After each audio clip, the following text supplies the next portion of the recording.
자, 오늘 말씀을 보면 새벽에 대제사장들이 서기관들과 장로들을 모아서 회의를 하고 또 예수님을 빌라도 총독에게 넘겨서 빌라도의 신문을 받게 합니다. 지금 유대 종교 지도자들은 자신들이 예수님을 죽이기로 작정했고 또 그 목적을 이루기 위해서 순조롭게 일을 진행하고 있다라고 생각하고 있습니다. 지금 모든 일의 주도권을 자신들이 가지고 있다라고 생각했던 것입니다. 왜냐하면 예수님께서는 그들의 신문에 적극적으로 반론을 제기하지 않으시기 때문입니다. 빌라도 앞에 서신 예수님께서 빌라도의 질문에 이렇게 답하십니다. 2절입니다. 빌라도가 묻되 내가 유대인의 왕이냐? 예수께서 대답하여 이르시되 내 말이 옳도다 하시매. 내가 유대인의 왕이냐고 빌라도가 예수님께 물었습니다. 그랬더니 예수님께서 내 말이 옳도다. 이 말을 직역하면 내가 말하고 있다 라고 해석할 수 있습니다. 유대 종교 지도자들이 예수님을 빌라도에게 데려온 이유가 예수님이 유대인의 왕이라고 주장한다라는 것이 그 고소의 내용이었습니다. 그런데 예수님께서는 그 고소에 정말 참소하는 그 일에 너무나 쉽게 그것을 인정하십니다. 그래서 빌라도가 당황한 것입니다. 빌라도는 예수님께서 적극적으로 자신을 변호하고 어떤 변명이나 설명이라도 할 줄로 예상했던 것입니다. 하지만 예수님께서는 모든 일에 한결같이 반응하십니다. 황당한 거짓 고소에는 아무 말씀도 하지 않으시고 침묵으로 일관하십니다. 예수님의 메시아 되심에 대한 질문에는 순순히 그리고 의연하게 동의하십니다. 유대 종교 지도자들은 이 모든 일의 주도권이 자신들에게 있다라고 생각했겠지만 사실 이 모든 일은 하나님의 뜻, 예수님께서 주도하고 계셨음을 우리가 알 수 있습니다. 자, 5절 말씀을 보면 예수님께서 침묵하시는 것을 기록해 놓았습니다. 5절에 예수께서 다시 아무 말씀으로도 대답하지 아니하시니 빌라도가 놀랍게 여기더라. 우리 사랑하는 성도님들, 예수님께서 보이신 이 침묵은요, 체념이 아닙니다. 모든 것을 포기하고 유대 종교 지도자들의 그런 힘과 권력 앞에 너무나 나약한 모습으로 그냥 체념하신 것이 아닙니다. 예수님께서 종교 지도자들의 그 거짓 고소를 빌라도 앞에서 충분히 방어하실 수 있는 기회가 있었습니다.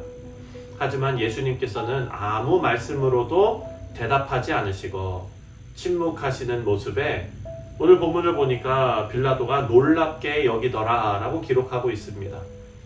예수님께서는 아무 말씀도 하지 않으심으로 이 모든 일의 주도권은 너희가 아니라 바로 나에게 있다라고 침묵으로 말씀하시는 겁니다. 오늘 말씀을 보면 유대 종교 지도자들은요, 예수님을 빨리 죽이고 싶어 했다라는 것을 우리가 알 수 있습니다. 왜냐하면 예수님을 빌라도에게 데려온 시각을 보면 압니다. 새벽에 예수님을 빌라도에게 끌고 왔습니다. 목요일에서 금요일로 넘어가는 새벽입니다. 그 밤에 예수님을 기습적으로 체포했고 그리고 이제 금요일 새벽인데 그 새벽에 빌라도에게 데려간 것입니다. 이들은 오늘 예수님을 바로 죽여야 합니다. 처형해야 합니다. 왜냐하면 다음 날은 안식일이기 때문입니다. 만약에 이 일이 안식일을 지나서 그 다음 날로 지연이 되면 어떻게 되겠습니까? 많은 사람들이 예수님께서 체포되셨다는 것을 알게 되고 또 대제사장들과 서기관들, 장로들의 뜻대로 일이 처리되지 않을 가능성도 있기 때문입니다. 최대한 속전속결로 변수를 줄이겠다라는 것이 이들의 생각이었습니다. 이제 예수님을 십자가에 못 박도록 내어주는 장면이 이어서 나옵니다. 6절부터 15절에 보면 예수님이 십자가에 못 박히도록 내어주는 이 장면 가운데 예수님이 등장하지 않습니다. 무슨 말씀이냐면 마가는 예수님의 죽음으로 그 책임이 예수님을 죽음으로 몰고 간 그 책임이 인간들의 책임이다라는 것을 예수님이 등장하지 않는 방법으로 지금 강조하고 있습니다. 유대 종교 지도자들은 예수님을 죽이는 데 있어서 그들의 책임이 가장 크고 또 그 자리에 모인 사람들의 책임도 있습니다. 여러분, 명절이 되면 백성들이 요구하는 대로 죄수 한 사람을 놓아주는 전례가 있었다라고 기록하고 있습니다. 그래서 빌라도는 이 사람들에게 물어봅니다. 예수님과 죄인 바라바 중에 누구를 석방하길 원하느냐 했더니 12절과 13절을 보면 빌라도가 또 대답하여 이르되 그러면 너희 유대인의 왕이라 하는 일을 내가 어떻게 하랴. 13절에 그들이 다시 소리 지르되 그를 십자가에 못 박게 하소서. 사랑하는 성도님들, 만약에 거기 모인 사람들이 유대 종교 지도자들과는 다르게 주님을 메시아로 고백하는 사람들이 있었다면 빌라도의 질문에 예수님의 생명을 구할 수도 있었던 것입니다. 하지만 우리가 아는 대로 빌라도 또한 사람들이 예수를 구하기를 은근히 원했습니다. 왜냐하면 예수님께 어떤 잘못을 찾아낼 수가 없었기 때문입니다. 하지만 사람들이 대제사장들과 서기관들, 장로들이 부추기는 그 부추김에 마음이 휩쓸려서 예수님을 죽이라고 십자가에 못 박으라고 소리를 칩니다. 사랑하는 성도님들, 우리가 사는 사회에서도 다수의 선택이 반드시 하나님의 뜻을 나타내는 것은 아니다라는 것을 우리는 꼭 기억해야 합니다. 믿음의 백성들에게 강조되는 것은 세상을 본받지 말고 하나님의 말씀에 비추어 인생을 살라라는 것입니다.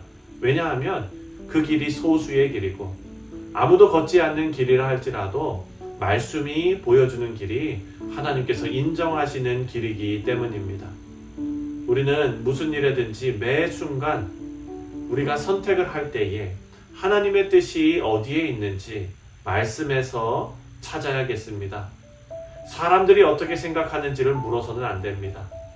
여러분, 예전에 한국교회에서 전교인 수련회를 가면은요, 한동안 유행했던 프로그램이 있었습니다. 그게 뭐냐면 바로 모든 교인들이 내가 바라는 우리 교회의 모습, 이런 것을 적어서 발표하는 것이 유행처럼 한국 교회에 퍼질 때가 있었습니다.